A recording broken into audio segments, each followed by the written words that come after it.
السلام عليكم ورحمة الله وبركاته. أنا كان ده منظري قبل العملية. العملية أنا عاملها يوم 15/10. أنا جيت من 4 شهور ونص، كان عندي صلع على راسي وجيت للدكتور طارق، عملت العملية وده شكلي قبل العملية.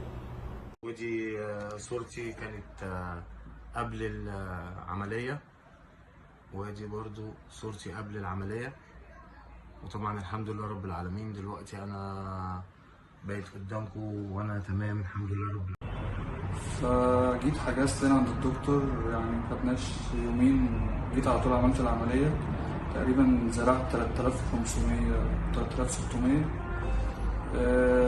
ويا دوب هو اسبوعين وكانت خلاص رجعت حياتي الطبيعية والدنيا تمام عادي.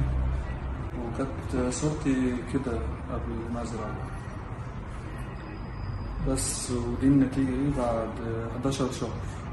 دكتور طارق بصراحة دكتور محترم، إنسان أخلاق. أنا عمري ما طلبت منه أي حاجة أو اتصلت بيه على الواتس أو كلمته قال لي أي حاجة. بصراحة كان بيكلمني وبيتواصل. وكنت متابع مع الدكتور بقى على طول بصراحة، لو كنت اتأخرت شوية ولا حاجة في المتابعة كان هو بنفسه بيكلمني، وكان مشدد جدا على الحتة دي بصراحة. التمريض والدكتور طارق الله يبارك له، الناس هنا يعني ما حسيتش بأي حاجة بصراحة. أقول كلمة واحدة بس على الدكتور طارق.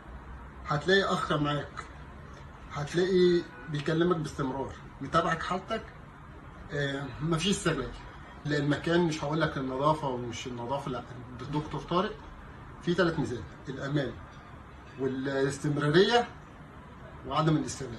في مصداقية مع الدكتور طارق والله أكبر، يعني ما بيسيبكش بعد العملية.